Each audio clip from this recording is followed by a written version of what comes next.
All right, tonight if you would take your Bibles and go to Second Corinthians chapter number 7. 2 Corinthians chapter number 7.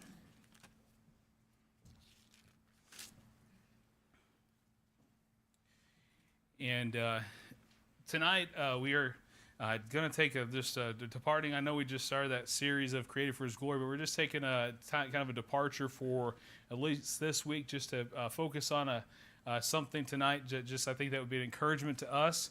And so we're going to be talking tonight about some, and maybe even for a few Wednesdays, just about different characters in the Bible, bringing out some truths from their lives just to bring an encouragement to us, and hopefully that's exactly what it'll do.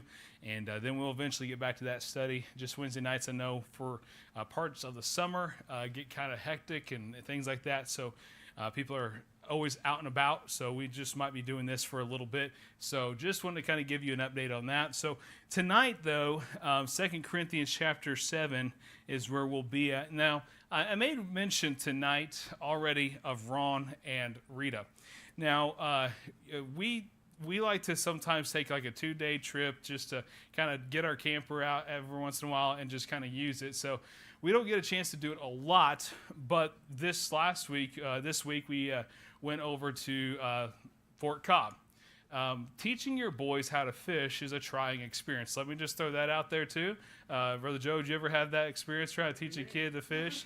Hooks flying everywhere, worm guts everywhere, and it was great. It was wonderful. But this man came pulling up in his fifth wheel, and he parked, and we said hello, and we were on a walk, and then all of a sudden he's gone for a while, and he comes back. He's pulling his boat. He lives in Cordell, and he went back to get his boat. And he came over, and he says, "Hey, I don't know. I know we don't know each other, but," he said, "would your kids like to go fishing out on the boat?" And my first thought was, Lord, he does not know what he asks. Because that was my first thought that was going through my head. You don't know what you're asking. But I said, I tell you what, my kids are napping. My wife and I will, talk to the boys whenever they get up and see if they, would like to go out on a boat. And, we'll get back with you. And so a serious conversation was had with Amy and I about that. And so we decided that fishing was not a good idea. But they'd never been on a boat. And so we thought, well, we'll take them up at least on the boat ride. And so I went over and knocked on their camper door. He answered. I said, "Hey, I really appreciate you coming to ask us about this." I said, "We're going to pass on the fishing, but the boys would love to go out on a boat ride. They've never been. I think they would love it." And he goes, "Man, I'm excited for it. We can do that." I said, "What time?" He says, "Let's shoot for 6 o'clock. I said, "Okay, sounds great." So he kind of hollers at me and says, "Hey, I'm going to go take this over to the dock. I'll come around and I'll pick you all up." So we sat out there for a little bit, and here comes Ron with his boat. And lo and behold, man, Ron is bleeding everywhere. He's got blood running from his elbow and his arms and his hands, and he tripped over something and kind of skinned up his arm, and he's got blood everywhere and all over his leg from just dripping on him. And he said, I just got thin skin these days. I'm a little bit older and things like that. And so we felt really bad. We get in there, and he takes us on a boat ride, and he's having a great time with the kids. He's laughing with them, having just describing all the stuff. And he said, "Man," when we got done, I said, I'm so thankful you took us on the ride. I was very encouraged by that. Boys loved it. They now have been calling their grandpa saying, "You guys need to get a boat," because they said, "Dad, we need a boat." I said, "You need to call your grandpas, because they are the ones that need to get you a boat, because I'm not buying you a boat." So I said, "Call Grandpa and tell him you need a boat," or call Papa. And so they've been making that request. Both have been met with laughs of absolute zero chance I think that's going to happen. So anyway, we get back, and we get off the boat, and we just say, "We're very thank you so much." He goes, "You know what? That was probably more of a blessing to me than it even was to your kids. Thank you so much. I had so much fun doing it, and thank you so much for letting me take you out." Well, later that night, we're just like, man, that was really nice of them to do that. And then we go over there that night, and And he starts teaching Kellen how to cast with this little fake lure on his little tiny fishing pole. And he says, hey, would the kids like an ice cream sandwich? And I'm like, oh, it's 9 o'clock. They don't need sugar, but how can you tell this guy no, right? So I said, absolutely. I said, Amy, what do you think? She goes, yes. And so they give him ice cream sandwiches. And then he says, I need to get inside because my wife, Rita, she's battling cancer right now, and she kind of needs me right now. So I got to get back in there. But I just want to tell you, thank you so much for letting me hang out with you guys today. Thank you for let me take you out on the boat. And I was like just floored how encouraging he was to us in an everyday moment of we just going on a boat ride. And all the while, he's going through this trial with his wife, and he just wanted to be a blessing to somebody else and said, you guys don't know how big of a blessing you were to me by just going out on the boat with us. And I thought about that this week, just since it happened, but also just the idea of, do you realize we never know in the path of life that we take who might need some encouragement that day? That's right. We never know. We never know, honestly, just like today. Let's be honest. I ask the question every Wednesday night, who has a prayer request? Many times, there's silence. But I guarantee you, if we could get you all to really give prayer requests and just open up and not have any type of reservation, every one of us would have something we would ask about. What do you think? We all have something that we're all praying about. We all probably have something that's heavy on our hearts.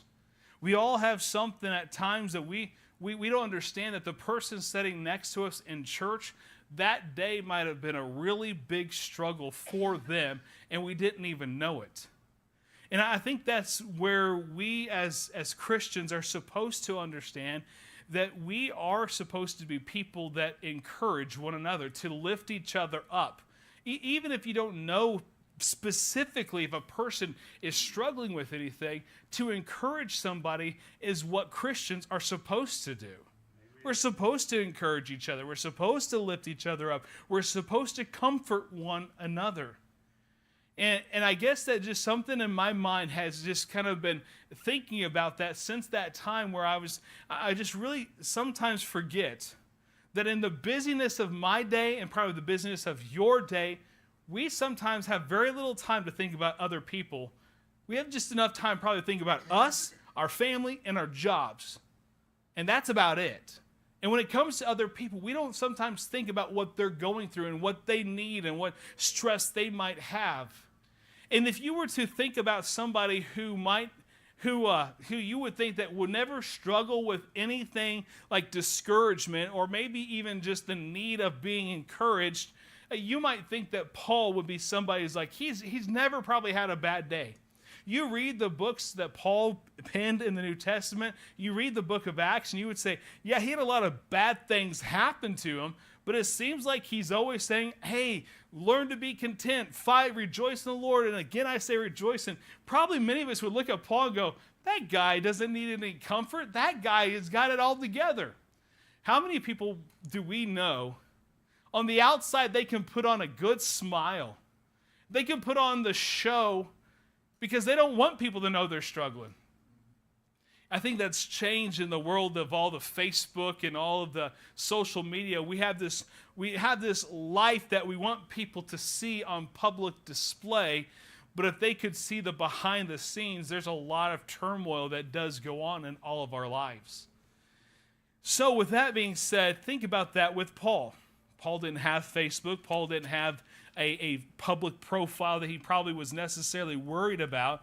I think Paul was a real man who had real problems, real-time discouragement, and I think he was probably just like everybody else who struggled from his own personal spiritual life. Whenever we look at 2 Corinthians 7, verses 4 through 7, I want you to look at what it says here. It says, great is my boldness. Let me make sure I'm in the right spot. 2 Corinthians chapter 7, verse number 4 through 7. Great is my boldness of speech towards you. Great is my glorying of you. I am filled with comfort. I am exceeding joyful in all our tribulation. For when we were come to Macedonia, our flesh had no rest but we were troubled on every side. Without were fightings, and within fears. Now, let me ask you this. Do you want to be in Paul's shoes right there? Notice what he said. He says we're going through tribulations. He says that we had no rest. So physically, he's had no rest. How many of you are grumpy when you're tired? How many? I mean, you ever get grumpy when you're tired? Come on. I know you all do, because I know I do. You're tired, you get grumpy, how many of you would say, I have a short fuse, or I react differently when I'm tired? I don't think when I'm tired. It's interesting because when you watch kids when they're tired, it's because they kind of just start throwing themselves around. They kind of walk around like this, just kind of all silly like. And though we might not do that as adults, inwardly our spirit's doing it. It's like we kind of walk around like that in our mind going, oh, just woe is me, I'm so tired. And we just have a bad attitude. Here he says he's had no rest. He says we're troubled on every side. So no matter what situation of what he's looking at, there's trouble there. It seems like that he looks to the right side, there's trouble. To the left side, there's trouble. It doesn't matter where he looks, there's trouble.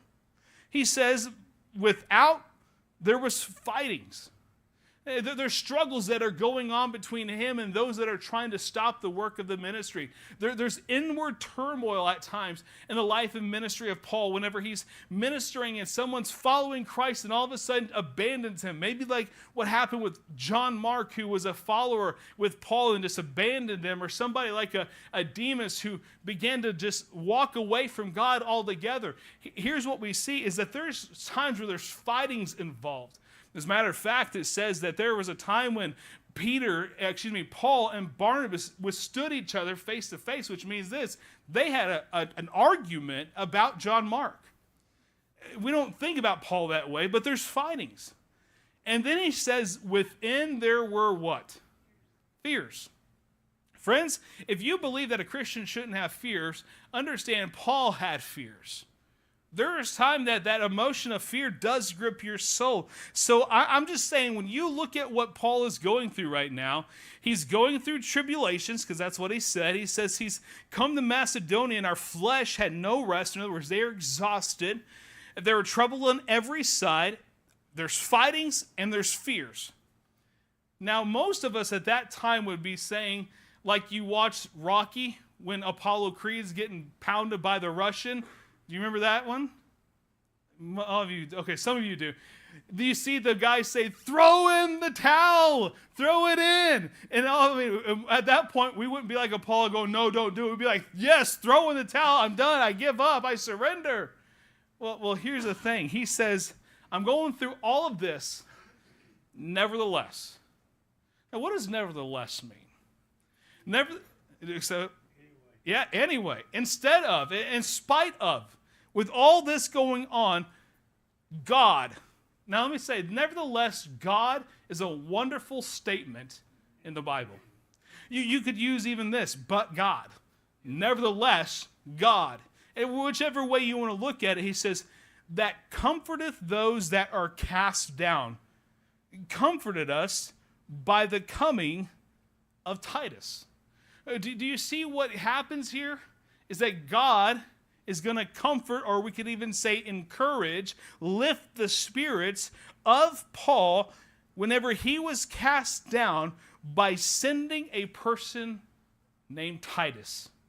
Now, you might recognize the name Titus because there is a book that in the Bible called Titus that we later see that Paul writes to a man called Titus. This is that one. Well, whenever we look at what Paul has been going through, we look at what all has been happening, we see that the wonderful thing is that God sometimes lifts our spirits, not because he shows up in some holy glow in your life and comes and stands at the foot of your bed and says, I'm here to encourage you. I'm trying not to make a mockery of this, but listen, we sometimes are expecting God to show up in some miraculous way. It's like the man who was on his roof during the hurricane. The flood kept coming up, and he said, Lord, please save me. Please save me. The water's rising, and a boat comes by, and the guy says, hey, jump in the boat. He says, no, I've prayed to God, and he's going to save me. And then all of a sudden, the water keeps rising up, and he prays, Lord, save me. And here comes a guy that's on a helicopter. And the guy says, here, we'll lower down this line and hook on, and we'll save you. And the guy says, no, God's going to save me. And all of a sudden, the waters kept rising, and all of a sudden, he drowned, and he gets to heaven. And he stands before God and says, God, I prayed that you would save me. And God said, I sent you a boat, and I sent you a helicopter. Don't you think that was me sending those things your way? You see, sometimes we forget that God uses people to bring comfort to our lives. Right. To bring encouragement, to bring something that will lift our spirits up. Because God, listen, you need to remember this. God knows when you're down. Right. God knows when you need encouragement. God's not like he's blind to that. God is very aware of our specific needs. And what happens is that we get so focused on the tribulation, the lack of rest, being troubled on every side, the fightings and the fears, that we forget that God is sending people into our lives on a constant basis to lift up our spirits. Now, I want you to back up there to verse number 4, because it says, great is my boldness of speech towards you. What's he saying here to the church at Corinth? He says, I want you to know, I'm not speaking out of a depleted heart or a depleted state of spirit. I've got great boldness in my speech to you. He says, because great is my glorying of you. He says, I want to talk good of you because I'm filled with comfort. Friends, I want you to see this. Paul is filled with comfort because of Titus, really. But God sent Titus. God brought a Titus into his life to bring comfort, to bring encouragement. And here's what Paul's response was to that. I'm filled with comfort. And friends, I think whenever I look at that, I'm filled with comfort, and I am exceeding joyful in all tribulations. That's a spirit that all of us should desire to have, should it not be? It should be a desire that we have that spirit, but it also should be the desire of every Christian that we be the Titus that helps fill the exceedingly joyful tank of the person in our life. You see, God, knowing what you need, knows what time that you need it as well. Amen. It's never been something that I find to be something that can be explained about how somebody in a time and a moment when they didn't know anything was going on can just send you a text, give you a call, just something random happens. We call random probably God, and it just encourages us. You see, the comfort we get the comfort from God. We need to make sure we understand that. The nevertheless words are powerful because what we understand is this, is that the power of the nevertheless mindset of this is that God steps in whenever we feel down and brings strength that only God can give, but sometimes he uses people to do it. Amen.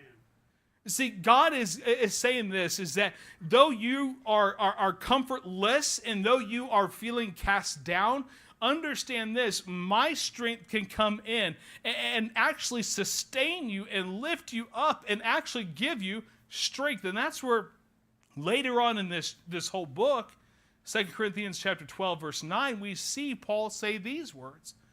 He said, my grace is what Jesus says to him when he talks about the thorn in the flesh. He prayed and asked God to remove it, and God said this to him, my grace is sufficient for thee. My strength is made perfect in weakness. Most gladly, therefore, this is now Paul talking, most gladly, therefore, will I rather glory in my infirmities, that the power of Christ may rest upon me. Here's what he's understanding, that when I am weak, that's when Jesus shows up strong in my life. Now, understand this. We view our discomfort of tribulations, no rest, trouble on every side, fightings and fears as a problem, when Paul is now looking at them as an opportunity. How many of you would ever look at those problems and tribulations as an opportunity for God to showcase his strength in your life when you feel so weak? That is the thing that we all need to think about right there. Is that in my weakness, that's when Jesus steps in to help give me his strength. So these problems are problems we want removed. But listen, if God answers the prayer of removing the problems, he also removes the opportunity to display his strength in your life. So whenever we're going through these things, think of this. This is an opportunity for me to experience God's grace that is sufficient and for his strength to become perfect when I am weak. And so I can say this, that the power of Christ is resting upon me to help me through this time. That's how God gives us comfort. Comfort comes, and that's where grace steps in. Sometimes we say, well, how does grace apply to our problems? We hear people say, you need God's grace during this thing. What do we mean by that? The unmerited favor of God is what grace means, correct? That's what we say. It's the unmerited. In other words, it's the favor that you don't deserve because you didn't do anything to get it. Okay? You didn't deserve it.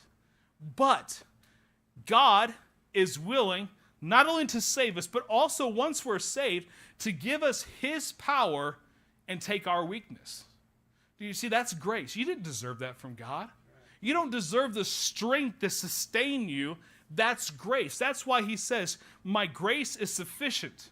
My unmerited favor upon your life is sufficient for you to make it through this.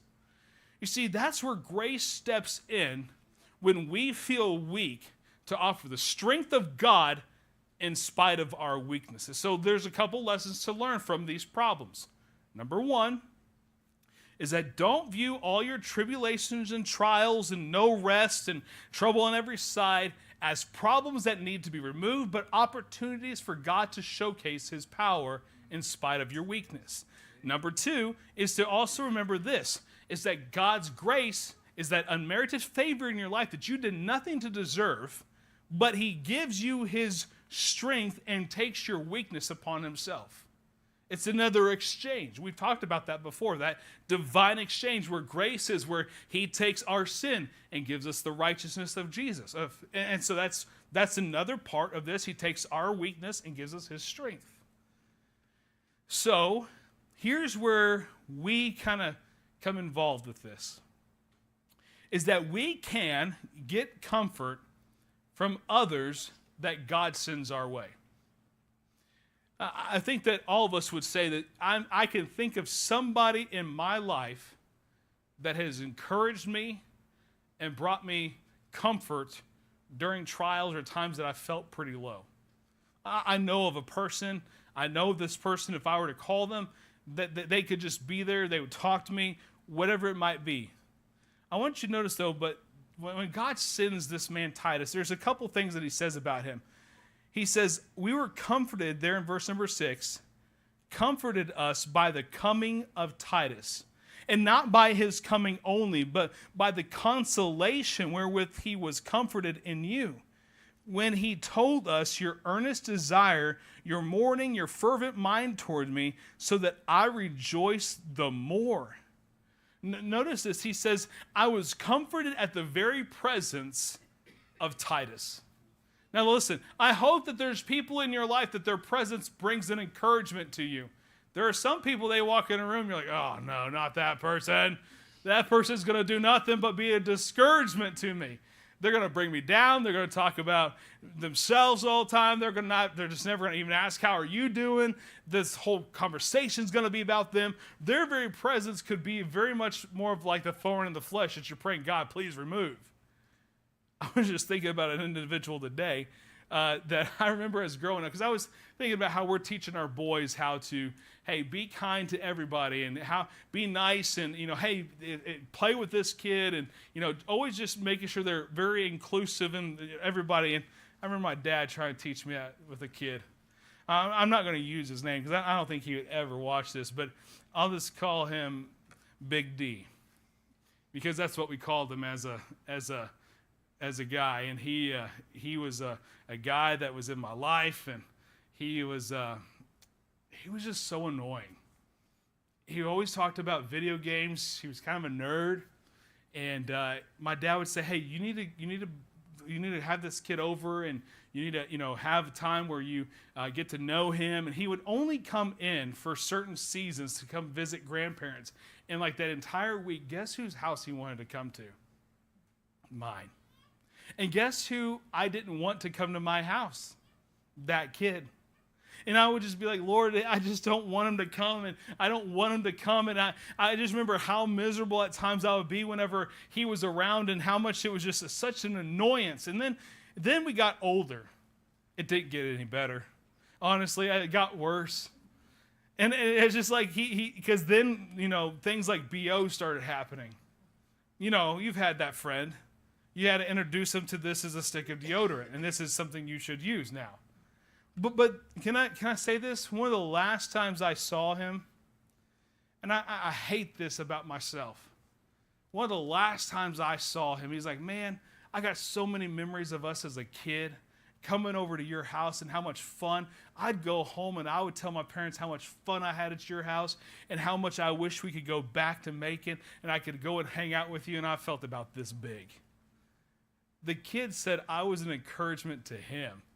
When every bit of what I was thinking about, oh, this kid is not an encouragement to me.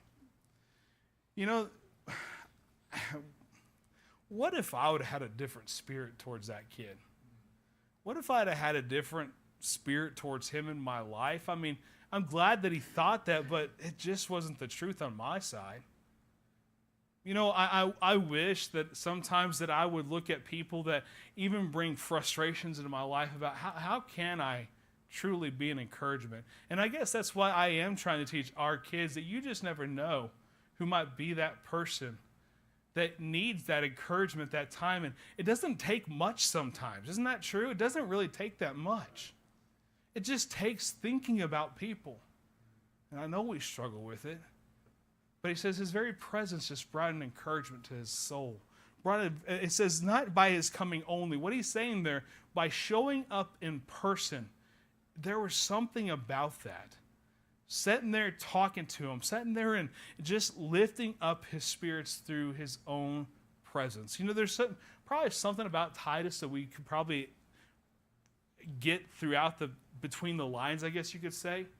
He was probably somebody who'd come in, and how many remember how Pastor Hahn, when he'd come in, he's not much just of a handshaker, he's a hugger. He hugs everybody. You remember that, Brother Joe? He probably didn't hug you. He probably always gave you a handshake. But for most of all of us, he'd come in, hey, man, how you doing? He'd hug you. I could almost see that being Titus. Hugging guys and saying, hey, I'm going to greet you with a holy kiss, a side-to-side kiss like the Italians do it probably. He was just probably an affectionate, encouraging guy. But not just by his presence, but also by some good news. You remember the 1 Corinthians?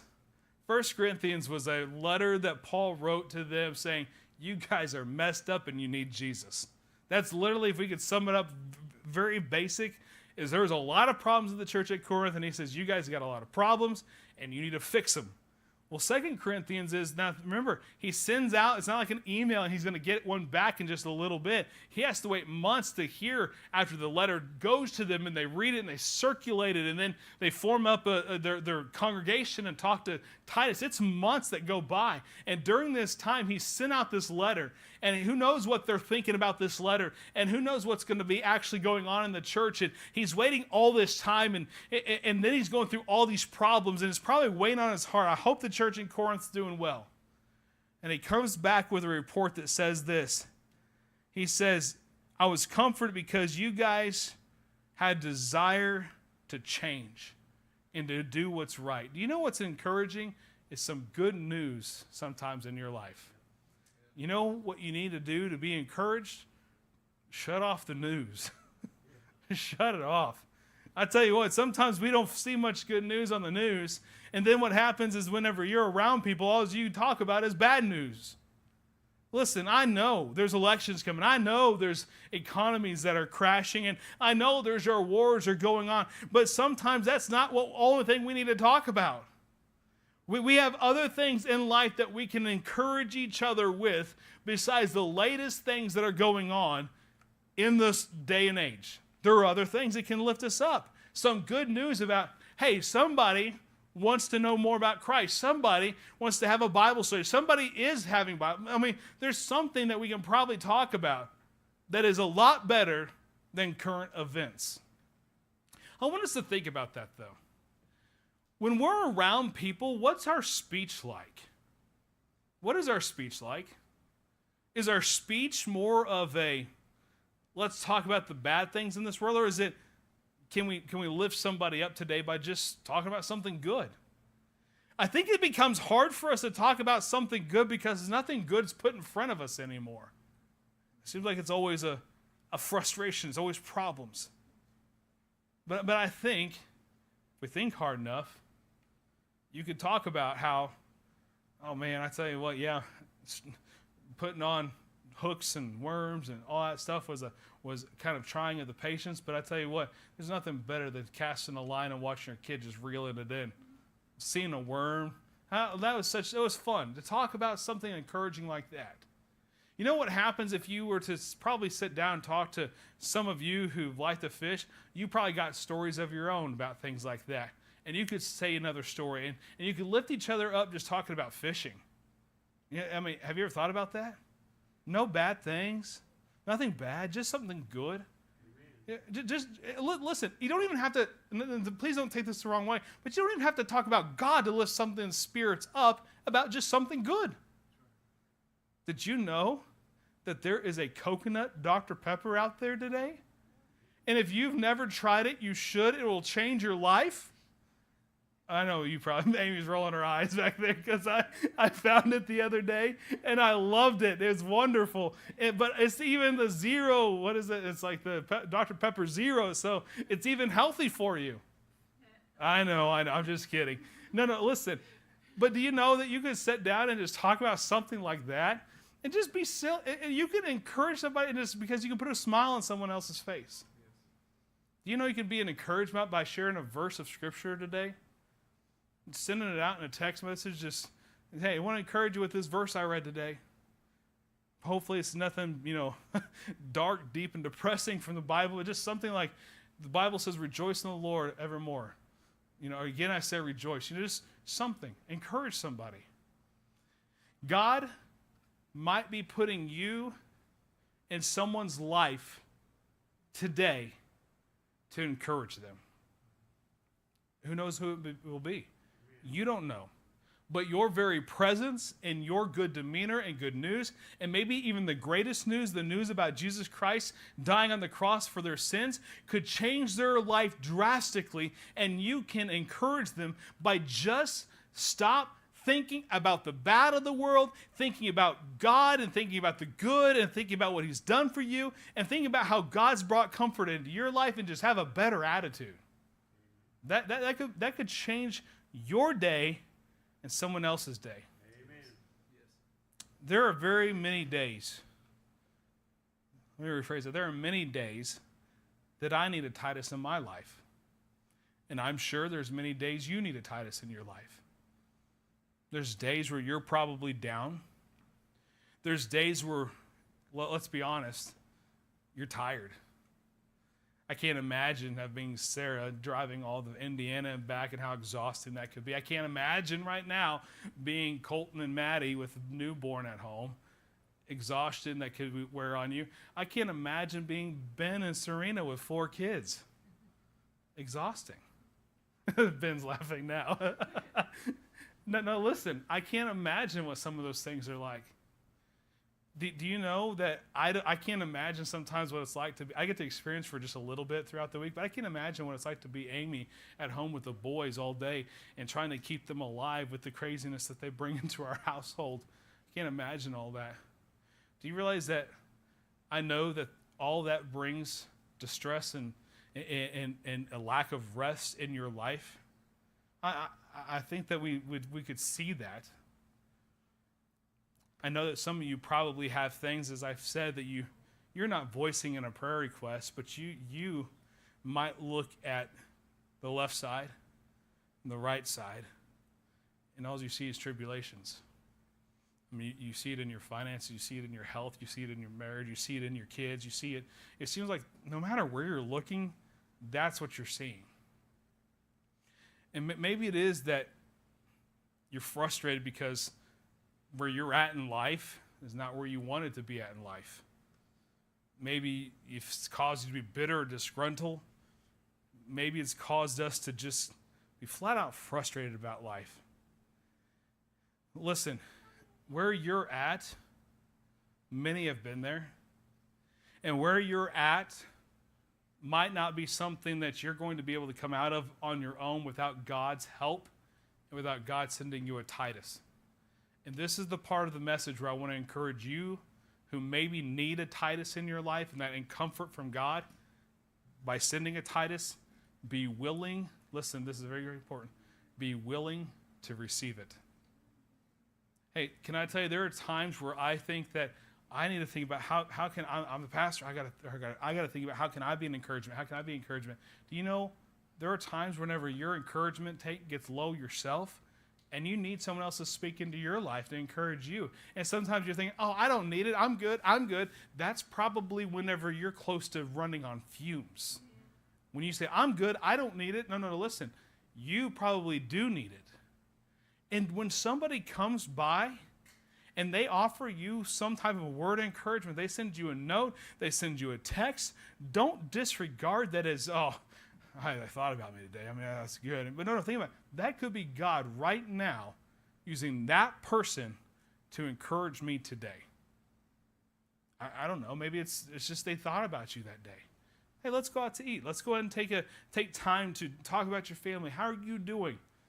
People sometimes find it hard to receive help, to receive encouragement. So here's what we need to do.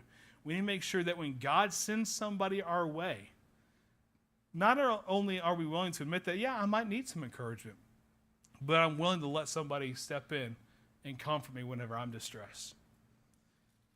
I don't know about you, but for me, I know I can probably be a better encourager to people around me. I probably could focus less on myself and more on others. I know that there are times whenever I'm just randomly and mindlessly scrolling Facebook, I could be sending a text message to somebody else just to say, "Hey, just want you to know I'm praying for you, thinking about you."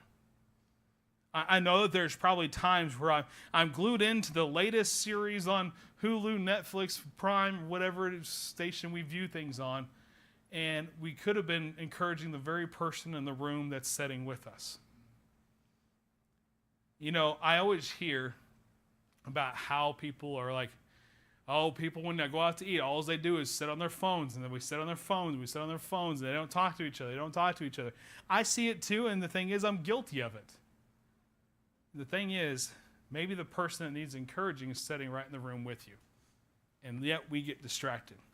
So let's make sure we encourage others, bear each other's burdens like a family, and maybe whenever we do so, what we're doing is we are lifting each other up in such a way that we're binding our hearts together. Because listen, when we start to think about our church family, let's use this as an example now.